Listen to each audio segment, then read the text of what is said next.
guerre nucléaire. Ces deux mots suscitent une terreur primale, même chez les stratèges militaires et les politiciens les plus endurcis. C'est un scénario dont on ne parle pas à voix haute, que l'on évite soigneusement dans les débats publics, en se cachant derrière des euphémismes diplomatiques sur l'inadmissibilité de l'escalade et la stabilité stratégique. Mais derrière les portes closes des états-majors, dans les bunkers protégés des postes de commandement, lors des réunions secrètes des dirigeants militaires, ce sujet est discuté avec un niveau de détail effrayant. Il existe des plans, des cartes, des listes de cibles, des trajectoires de missiles calculées et des prévisions de pertes. Tout cela existe non pas comme une théorie abstraite, mais comme des documents opérationnels bien concrets, prêts à être exécutés au cas où l'humanité commettrait une erreur fatale. Aujourd'hui, nous parlons de l'impensable, de ce qui se produira si la ligne rouge est définitivement franchie, si les mécanismes de dissuasion échouent, si la volonté politique de paix cède la place à la logique de la destruction mutuelle. Nous parlons des villes et sites américains qui deviendraient les cibles des forces nucléaires stratégiques russes en cas de conflit global. Ce n'est ni de la propagande, ni de l'intimidation. C'est une analyse froide de la doctrine militaire, des capacités techniques et de la logique stratégique qui déterminent le choix des cibles dans une guerre nucléaire. Comprendre ces mécanismes est d'une importance cruciale, non pas pour accepter l'inévitabilité de la catastrophe, mais pour prendre conscience de son absolue inadmissibilité et du prix que paiera l'humanité pour la folie de ses dirigeants. Pour comprendre la logique du choix des cibles, il faut d'abord se plonger dans la philosophie de la dissuasion nucléaire, qui a défini l'ordre mondial ces 7 dernières décennies. Le concept de destruction mutuelle assurée, connu sous le sinistre acronyme MADE, Mutually Assured Destruction, repose sur une prémisse simple et terrifiante. Toute partie déclenchant une guerre nucléaire sera totalement détruite par la riposte, même si sa première frappe s'avère maximalement efficace. Ce n'est pas une construction théorique, mais une réalité pratique inscrite dans les arsenaux des deux puissances. La Fédération de Russie possède le plus grand arsenal mondial d'ogives nucléaires stratégiques. Selon diverses estimations, leur nombre s'élève à environ 6000 unités, dont quelques 1500 sont en état d'alerte permanente, déployés sur des missiles balistiques intercontinentaux à base terrestre, des missiles balistiques lancés par sous-marins et des bombardiers stratégiques. Cette triade garantit l'invulnérabilité du potentiel nucléaire russe, même si l'adversaire détruit une ou deux composantes par une frappe surprise, la troisième portera assurément une riposte d'une force dévastatrice. L'élément clé de la doctrine nucléaire russe est le concept de frappe de riposte anticipée. Cela signifie que les forces stratégiques russes n'ont pas besoin d'attendre que les missiles ennemis atteignent leur cible sur le territoire russe. Le système d'alerte précoce aux attaques de missiles, comprenant des satellites de l'échelon spatial et des stations radars du système Voronezh, détectera le lancement de missiles balistiques adverses dès les premières secondes. Le temps de vol des missiles balistiques intercontinentaux, depuis les silos aux États-Unis jusqu'aux cibles en Russie, est d'environ 30 minutes. Ce délai suffit pour prendre la décision et porter une riposte avant même que les ogives ennemies n'atteignent les rampes de lancement russes. Le choix des cibles pour une frappe nucléaire est déterminé par plusieurs critères clés: importance militaire, valeur économique, symbolisme politique et densité démographique. Les planificateurs militaires russes, en élaborant les listes de cibles, se guident sur la logique d'infliger un maximum de dommages au potentiel militaire de l'adversaire, tout en sapant sa capacité de récupération et de poursuite de la résistance. Cela signifie que les cibles prioritaires ne sont pas simplement de grandes villes, mais des objets spécifiques d'infrastructure, de commandement et d'importance stratégique. Premier échelon de cible, les installations militaires stratégiques. Ce sont les silos de missiles balistiques intercontinentaux, les bases de bombardiers stratégiques, les bases de sous-marins nucléaires, les postes de commandement stratégiques. Sur le territoire américain, il existe plusieurs dizaines de tels sites. La base aérienne de Minot dans le Dakota du Nord, où sont stationnés les bombardiers stratégiques B-52 et les silos de missiles Minuteman III. La base aérienne de Whiteman dans le Missouri, où sont basés les bombardiers furtifs B-2 Spirit. Les bases de sous-marins de Kings Bay en Géorgie et de Bangor dans l'État de Washington. D'où partent en patrouille les sous-marins nucléaires de classe Ohio portant des missiles balistiques Trident II. La destruction de ces sites priverait les États-Unis de la capacité de porter une seconde frappe ou de poursuivre une guerre nucléaire après l'échange des premières frappes. Cependant, la répartition géographique des forces stratégiques américaines est telle que leur neutralisation fiable nécessiterait l'utilisation de plusieurs centaines d'ogives rien que sur ce premier échelon de cible. Les silos de Minuteman III sont dispersés sur le vaste territoire des États du Dakota du Nord, du Montana et du Wyoming. Chaque silo est protégé par du béton et de l'acier conçus pour résister à une explosion nucléaire proche, ce qui exige un impact direct ou une explosion à proximité immédiate pour une destruction garantie. Deuxième échelon de cible, commandement et contrôle. Washington, D.C., le centre politique et administratif des États-Unis. Le Pentagone, la Maison-Blanche, le Capitole, les quartiers généraux des services de renseignement. Même en tenant compte de l'existence de postes de commandement protégés en profondeur, la destruction de l'infrastructure de commandement en surface créera le chaos et paralysera le système de prise de décision. Les postes de commandement alternatifs, comme la tristement célèbre base de Raven Rock en Pennsylvanie ou le complexe souterrain de Cheyenne Mountain au Colorado, figurent également sur la liste des cibles prioritaires. Les missiles russes modernes possèdent une précision suffisante pour frapper même des installations souterraines protégées. Les missiles balistiques intercontinentaux YARS et les tout nouveaux Sarmat transportent des têtes multiples à guidage indépendant, chacune pouvant être dirigée vers une cible distincte avec une déviation circulaire probable de moins de 200 mètres. Pour frapper des cibles particulièrement protégées, on prévoit des ogives de puissance accrue et des ogives pénétrantes capables de s'enfoncer dans le sol avant la détonation, créant une puissante onde sismique qui détruit même les bunkers profondément enfouis. Mais les pertes les plus terribles pour l'Amérique ne proviendront pas des frappes sur les sites militaires, mais de la destruction des grandes agglomérations urbaines. Ce n'est pas du sadisme ni de la cruauté gratuite, c'est la logique froide de la guerre nucléaire. Les grandes villes sont des centres économiques, des nœuds de transport, des concentrations d'industrie et de population. Leur destruction paralyse la capacité du pays à fonctionner comme un tout, le prive de sa base économique pour poursuivre la guerre et se reconstruire après.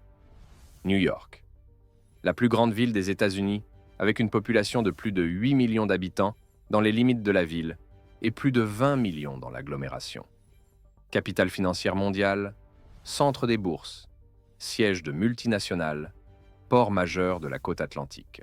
La destruction de New York d'un seul coup est impossible en raison de l'immense superficie de l'agglomération.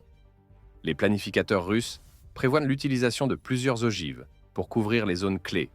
Manhattan avec son quartier financier, les zones industrielles de Brooklyn et du Queens, le port du New Jersey. L'explosion d'une ogive thermonucléaire d'une puissance d'un mégatonne au-dessus de Manhattan créerait une boule de feu de plus de 3 km de diamètre avec une température de plusieurs millions de degrés. Tout dans un rayon de 5 km serait instantanément vaporisé. Dans un rayon de 15 km, le rayonnement thermique provoquerait des incendies massifs et des brûlures au 3e degré chez tous ceux en espace découvert. L'onde de choc détruirait les bâtiments et structures dans un rayon de 20 km. Los Angeles, deuxième ville des États-Unis, centre de l'industrie aérospatiale, port et nœud du commerce pacifique. 4 millions d'habitants dans les limites de la ville, 13 millions dans l'agglomération. La particularité de Los Angeles, son développement horizontal, la ville s'étend sur des dizaines de kilomètres le long de la côte. Pour sa destruction efficace, il faudrait au moins 3 à 4 ogives ciblant le centre-ville, le port de Long Beach, les entreprises aérospatiales de la vallée de San Fernando et les raffineries de pétrole. Chicago, nœud de transport reliant les côtes Est et Ouest, plus grand hub ferroviaire du continent, port sur les Grands Lacs, centre industriel. 3 millions d'habitants dans la ville, près de 10 millions dans l'agglomération. La destruction de Chicago paralyserait tout le système logistique de l'Amérique centrale, rompant les liaisons de transport entre les côtes. Houston, centre de l'industrie pétrochimique américaine, plus grand complexe de raffinage du pays, centre spatial de la NASA. 2,5 millions d'habitants. Une frappe sur Houston non seulement tuerait des millions de personnes, mais mettrait également hors service une part importante de l'infrastructure énergétique américaine, créant une crise à long terme dans l'approvisionnement en carburant. San Francisco et la Silicon Valley. Centre de l'industrie high-tech. Concentration des entreprises informatiques définissant le leadership technologique américain. La destruction de cette région signifierait non seulement la mort de millions de personnes, mais aussi la perte de capital intellectuel, la perte irremplaçable de spécialistes et d'infrastructures assurant l'avantage technologique de l'Amérique. Des charges nucléaires peuvent également être détonnées au large des côtes américaines, tant sur le Pacifique à l'ouest que sur l'Atlantique à l'est. Le tsunami provoqué par de telles explosions sous-marines, d'une hauteur de 30 à 50 mètres, balayerait presque toute la côte américaine, où se concentre la majeure partie de la population du pays et où sont situés des sites militaires stratégiquement importants et des centres industriels. Selon les estimations des scientifiques, dans une guerre nucléaire entre la Russie et les États-Unis, environ 200 millions de personnes périraient dans les premières heures. En parlant d'un conflit nucléaire hypothétique, on ne peut pas ne pas mentionner les systèmes les plus récents d'armement stratégique russe qui ont radicalement changé l'équilibre des forces et rendu obsolète le système américain de défense antimissile avant même son déploiement complet. Le missile balistique intercontinental Sarmat, capable de transporter jusqu'à 15 ogives à guidage individuel et de contourner tous les systèmes antimissiles grâce à sa trajectoire par le pôle sud, où les États-Unis n'ont pas de radar d'alerte précoce. Le planeur hypersonique Avangard, volant à plus de 20 fois la vitesse du son et effectuant des manœuvres imprévisibles dans l'atmosphère, rendant son interception physiquement impossible pour les antimissiles existants. La torpille nucléaire Poséidon, un véhicule sous-marin sans pilote à propulsion nucléaire, capable de transporter une ogive thermonucléaire d'une puissance allant jusqu'à 100 mégatonnes à des profondeurs inaccessibles aux systèmes antimissiles et anti-sous-marins. Sa mission, créer des tsunamis radioactifs géants qui submergeraient les villes côtières adverses, les transformant en zones sans vie pour des siècles à venir. Le système Poséidon est spécifiquement conçu pour détruire les plus grandes bases navales et mégapoles côtières américaines. New York, Los Angeles, San Francisco, Seattle, San Diego. L'explosion d'une ogive de 100 mégatonnes dans les eaux côtières créerait une vague atteignant 500 mètres de hauteur qui raserait tout dans un rayon de 100 km du littoral. Le missile de croisière Burevestnik, à propulsion nucléaire, disposant d'une portée pratiquement illimitée, est capable de patrouiller dans les airs pendant des mois, attendant l'ordre de frapper. Il peut attaquer une cible depuis n'importe quelle direction, contournant les zones antimissiles et choisissant le vecteur d'attaque optimal. Contre un tel système, il n'existe aucune défense efficace, impossible de détecter et d'intercepter une cible qui peut être n'importe où et attaquer n'importe quand.